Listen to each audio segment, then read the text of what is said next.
더 오래 학교 부동산 전문가 최환석입니다.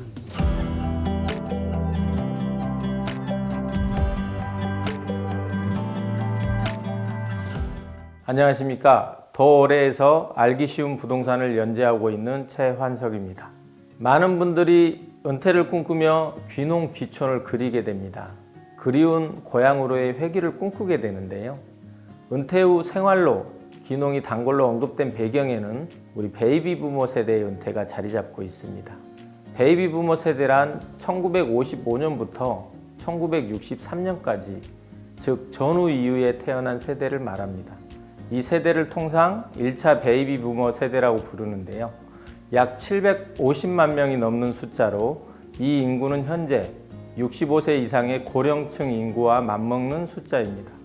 특히 2차 베이비 부머 세대인 1968년부터 1974년생과 1, 2차 베이비 부머 세대 사이에 낀 세대까지 포함하면 1700만 명 가까운 인구로 전 인구의 32.4%에 이른다고 합니다. 꽤 오래전부터 베이비 부머 세대의 은퇴가 사회 전반에 미칠 영향에 대해서 많은 이야기가 나왔는데요. 올해 2020년이 베이비 부머 1세대의 시작인 1950년생이 만 65세가 되는 시기입니다. 이에 따라 이미 2017년경 고령사회에 진입한 우리나라는 채 10년이 지나지 않은 25년경 초고령사회로 진입할 것으로 예상됩니다. 세계에서 유례가 없을 정도로 빠른 속도라고 합니다. 2000년 고령화 사회에 진입한 우리는 10여 년 전부터 베이비 부머 세대의 은퇴가 이슈화되기 시작했습니다. 특히 부동산 시장에서는 베이비 부머 세대의 은퇴로 인해 나타날 다양한 현상들, 즉 수요의 감소, 다운사이징 등 주택 가격이 폭락할 것이라는 말들이 팽배했습니다. 여기에 인구 감소론까지 버무려져 꽤 설득력 있는 말로 들리기도 했습니다. 그렇다면 이는 사실일까요? 베이비 부머 세대의 은퇴 이야기가 나온 지 10여 년이 흐른 지금, 그때는 답변을 고민했던 우리는 현재의 부동산 시장을 보면서 쉽게 답할 수 있습니다. 아니요, 그렇습니다.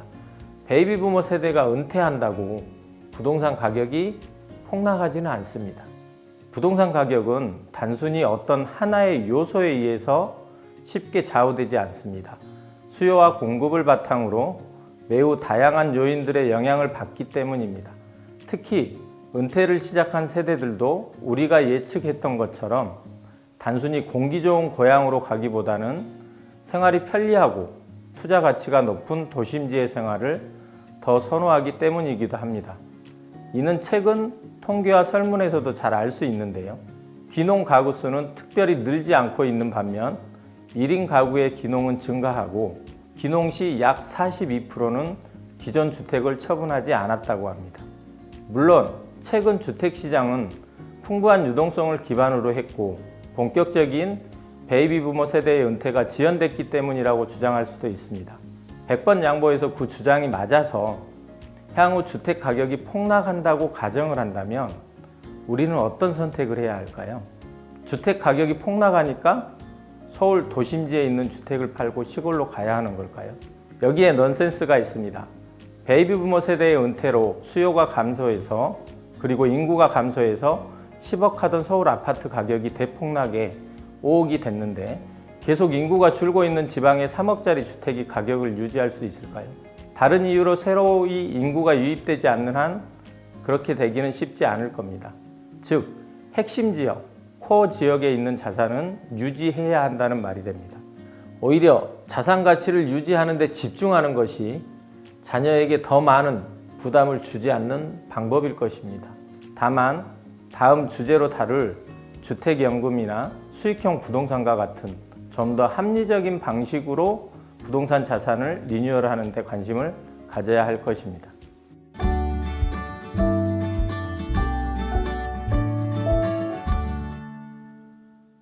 은퇴 생활을 꿈꾸는 분들의 로망은 뭐니 해도 전원주택이겠죠.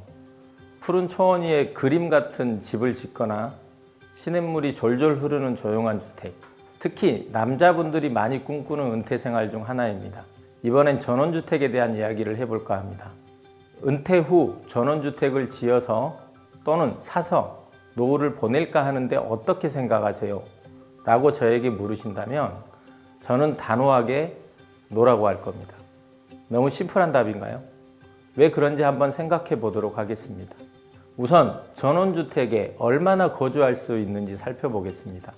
나는 늙어 죽을 때까지 살 거야. 가능할까요? 천만에요. 전원주택 처분하기를 희망하시는 손님들에게 저는 여쭤봅니다. 이렇게 멋진 주택을 왜 팔려고 하세요? 크게 두 가지 정도의 답변이 나옵니다. 처음엔 좋았는데 이제 나이가 들어가니까 관리하기가 너무 힘들어. 여름에는 일주일만 집을 비워도 잡초투성인데 이제는 나이가 들어서 떼약볕 아래에서 풀 뽑는 것도 힘들어도 못하겠어. 그렇습니다. 멋진 전원주택도 결국은 관리가 잘 돼야 멋진 것이죠. 그리고 많이 나오는 답변 중 하나는 처음 은퇴했을 때는 여유로운 생활이 좋고 했는데 이제는 병원 한번 갈래도 운전하기도 쉽지 않고 너무 불편해졌습니다.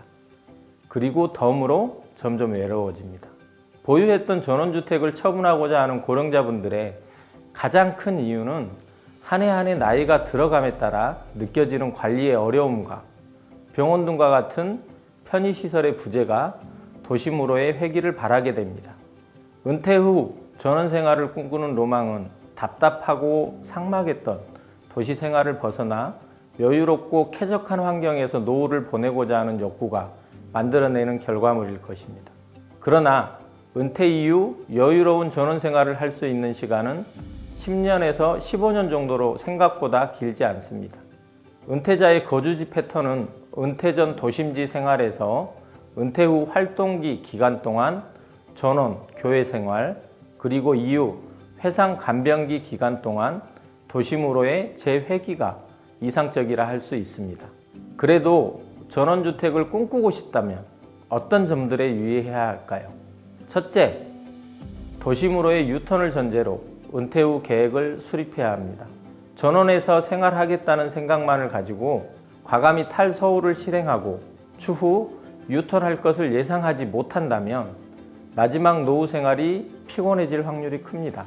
심지어 집을 팔고 갔는데 집값이 오르기라도 해서 돌아왔을 때 다른 곳에 자리 잡아야 한다면 친구들은 다 그 동네에 있는데 나만 여기 살라고? 이러는 배우자의 불평을 감수할 각오를 하셔야 합니다. 따라서 은퇴 후 유턴을 고려하고 여유가 된다면 도심지의 코어 지역 자산을 지킬 것을 추천합니다. 둘째, 소유와 거주를 분리한 전원생활을 고려해 보는 것은 어떨까요? 전원주택에 대부분의 자산을 투자하는 것은 추천할 만한 은퇴생활이 아닙니다. 그렇지만 평생 마련한 아파트 한 채가 가진 재산의 전부라면 이를 처분하지 않고 전원주택을 마련하기 쉽지 않은 것이 현실입니다. 그렇다면 도심에 있는 아파트를 임대하고 본인도 전원주택을 임차해서 생활하는 방법도 하나의 대안이 될 수 있습니다. 부동산 사이트를 조회해 보면 의외로 전원주택에 임대 매물이 많은 것을 알 수 있습니다. 그중 상당수는 팔리지 않아서 임대로 나온 경우도 있습니다. 이 경우 내가 진짜로 꿈꿨던 전원생활인지 확인해 볼 수 있는 계기가 될 수도 있습니다. 이렇게 말씀드렸는데도 그래도 난 전원주택을 구매할래 라고 외치신다면 마지막으로 향후 매각이 수월한, 즉 거래가 원활한 사이즈로 구매하셔야 한다는 것입니다. 전원주택은 황금성이 떨어지는 대표적인 부동산입니다. 그래도 작은 규모의 경우 꾸준히 거래되는 것을 볼 수 있는데요. 따라서 너무 원대한 꿈을 꾸기보다는 다시 돌아오기 쉬운 적정한 수준의 전원주택을 선택해야 합니다. 은퇴자의 로망, 전원주택, 다시 유턴하는 것을 전제로 대안을 모색해야 합니다.